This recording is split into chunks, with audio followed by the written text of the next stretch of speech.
Bueno, es un placer que me hayan invitado. Muchas gracias a ellos por invitarme, pero voy directamente al grano porque solo tengo 10 minutos y corre prisa. ¿De qué voy a hablar yo? Pues voy a hablar de lo siguiente.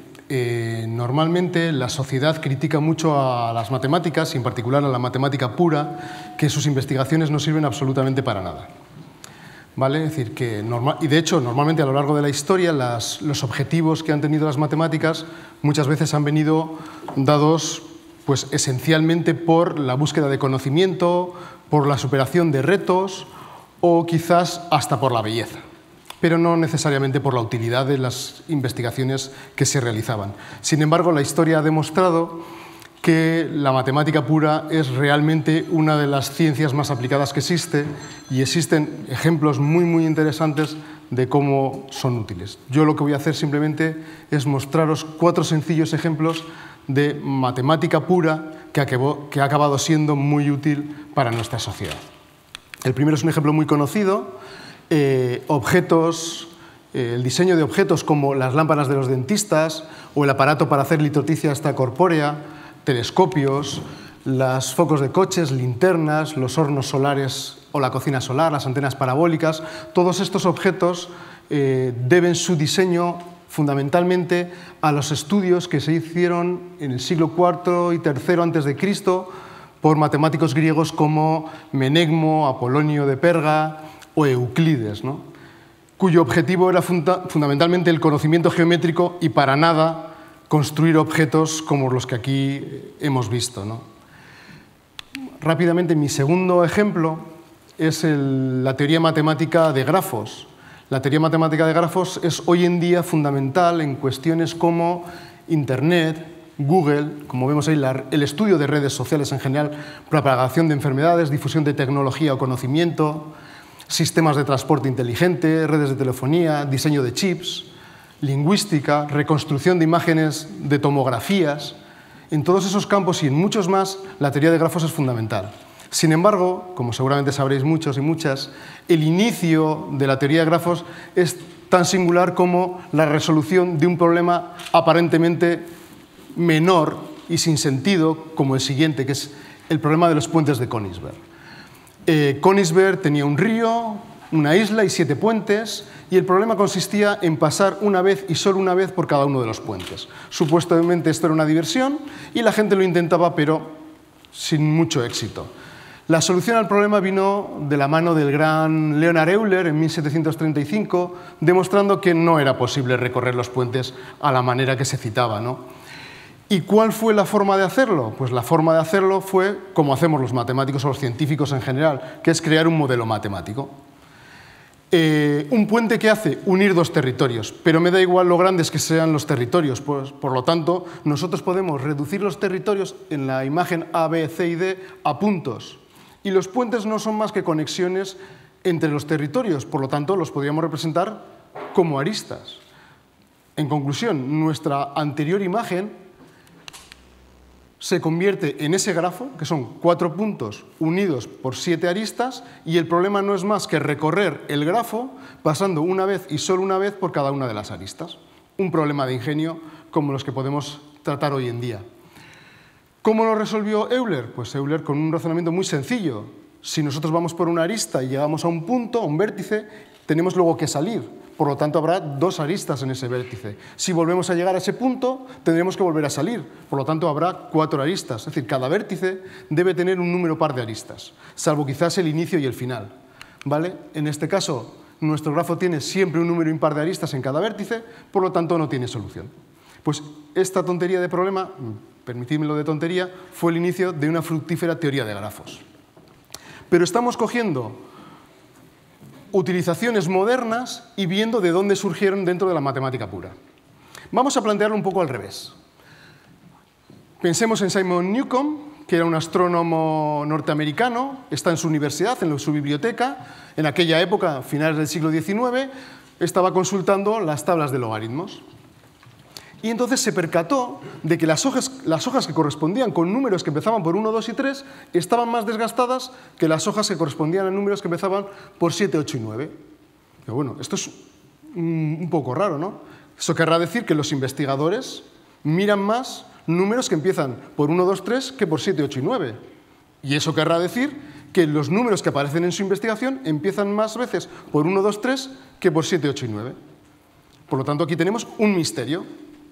La cuestión es, ¿algún gobierno debiera de invertir dinero en esto? ¿Alguna empresa debiera de invertir dinero en esto? ¿Una universidad o un instituto debe dejar a sus investigadores que pierdan el tiempo en esto? ¿O debieran dedicarse a cosas serias? Bueno, por suerte en este caso, ni Simon Newcomb ni Frank Benford, que años más tarde se daría cuenta prácticamente de forma similar de lo mismo, cejaron en su empeño de saber qué pasaba detrás de este misterio.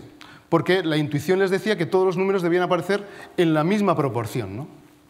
Lo que hicieron fue coger listados y listados de números, por ejemplo, imaginaos datos económicos, datos estadísticos de deportes como el béisbol, números que aparecen en publicaciones como el Reader Digest, los periódicos, y vieron en qué porcentajes aparecía el 1 como primer número, el 2, el 3, etcétera, etcétera. Vieron que el 1 aparecía en un 30% de las veces, el 2 en un 17%, el 3 en un 12%, sin embargo el 7, 8 y 9 solo en alrededor del 5% de las veces. Luego, parecía que eso que se habían dado cuenta era así realmente, y había, de hecho, hay una ley logarítmica que lo explica. Luego, tenemos que efectivamente es así, pero ¿por qué esto es así? Porque los números no son aislados. Los números tienen un orden, y en ese orden el 1 aparece primero, luego el 2, el 3, así hasta el 7, 8 y 9. Cuando llegamos al 10, hay 10 números que empiezan por 1, 10 por 2. Cuando llegamos al 100, hay 100 que empiezan por 1, 100 por 2. Por lo tanto, lo lógico es, en una sociedad como la nuestra, es decir, en una interacción de números, eso quede reflejado, y quedaba reflejado por lo que hoy conocemos como la ley de Benford. Vale, muy bien, tenemos un misterio, lo hemos comprendido, incluso se ha demostrado que eso es así, pero eso sirve para algo, porque lo que hacemos los matemáticos normalmente no sirve para mucho, al menos los puros, yo soy matemático puro. Bueno, pues vamos a poner algún ejemplo de que efectivamente pueden buscarse utilidades.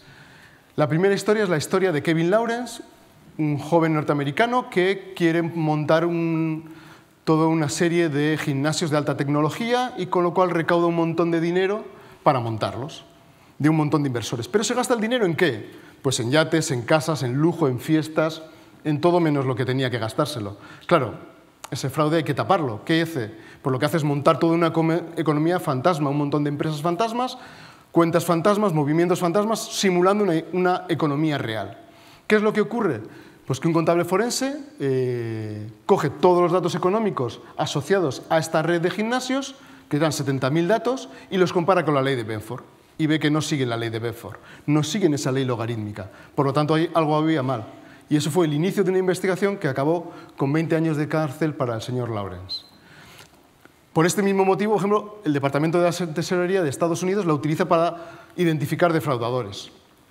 O, por ejemplo, se descubrió que la empresa de encuestas Research 2000 se inventaba las encuestas que utilizaba para la web política Daily Kos, porque no verificaba la ley de Benford. O se ha demostrado que en algunas elecciones hay fraude. Las iraníes, que no las he puesto, pero eso no hace falta la ley de Benford, o el referéndum presidencial de Venezuela. Vamos con el último ejemplo, que a mí me gusta bastante, ya un ejemplo más moderno, más actual, que es el teorema de la galería de arte. Esto es un problema que surge puramente de la matemática. ¿Vale? Aunque la apariencia va a ser como muy aplicada, es mentira. Es un matemático teórico que le plantea a otro matemático teórico el siguiente problema. ¿Cuál es el mínimo número de guardas o cámaras de vigilancia que se necesitan para vigilar una galería de arte? Aunque tiene una apariencia así como de aplicado, en el fondo no surge de ninguna necesidad.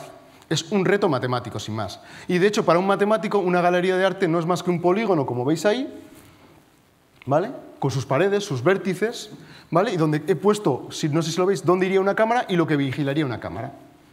Nosotros podríamos ver ejemplos concretos, como veis ahí, y la mayoría de ellos, los más sencillos, con una cámara ya vigilamos todo el museo poligonal, y en otros ya, si son más complicados, necesitaríamos como 2. Bueno, pues ¿qué hicieron los matemáticos? Pues rápidamente, al año siguiente, el mismo año, demostraron lo que es el resultado más famoso un poco de este tema. Que bueno, os puede sonar un poco así de chino, lo voy a decir, es para vigilar una galería de arte poligonal, es decir, de los matemáticos, que tenga n vértices o n paredes, se necesitan la tercera parte de las cámaras, es decir, n partido por 3. ¿Vale? Obviamente habrá algunas estancias que se vigilarán con una única cámara, como hemos visto. Por ejemplo, la típica, que es más o menos un polígono regular con una cámara se vigila, pero en general es la mejor cota que existe. ¿vale? Y eso es porque efectivamente tenemos galerías matemáticas como esa de ahí, la peineta que veis abajo, donde se necesita exactamente la tercera parte de las cámaras. Vale, ese es un resultado teórico. Me hubiera gustado haceros la demostración de este teorema, porque es de esas demostraciones que se dice que si Dios tuviese un libro de las demostraciones más bellas, esta demostración estaría en el libro de las demostraciones. Y solo tiene 3 partes. Primero, coger la galería de arte poligonal, dividirla en triángulos, cada vértice del triángulo ponerla con un color distinto, es decir, necesito solo 3 colores, rojo, verde y azul en este caso. Por lo tanto, divido los vértices en 3 colores distintos y cada color vigila cualquiera de los triángulos. Por lo tanto, me quedo solo con uno de los colores y ya sé dónde tengo que poner las cámaras para vigilar toda la galería. Es muy, muy, muy sencillo. Esto obviamente se ha generalizado a cosas más generales. Por ejemplo, cuando hay agujeros internos, a vigilancia de fortalezas o de cárceles exteriores, a vigilantes móviles, rutas de vigilancia y temas más sofisticados. Vale, pero de nuevo, vale, esto es ya más actual. El asunto es, ¿va a existir investigación relacionada con esto? Perdón, aplicaciones relacionadas con esto. Pues ya hoy en día tenemos en robótica, se utiliza esto, en redes de sensores, planificación de movimientos, diseño por ordenador, captura de imágenes de modelos digitales, reconocimiento de patrones y esperemos que el etcétera sea muy largo. Por lo tanto, me gustaría acabar con la famosa frase de Wigner, matemático y físico premio Nobel de Física, que hablaba de la irrazonable eficacia de las matemáticas aplicadas a las ciencias naturales. Muchas gracias.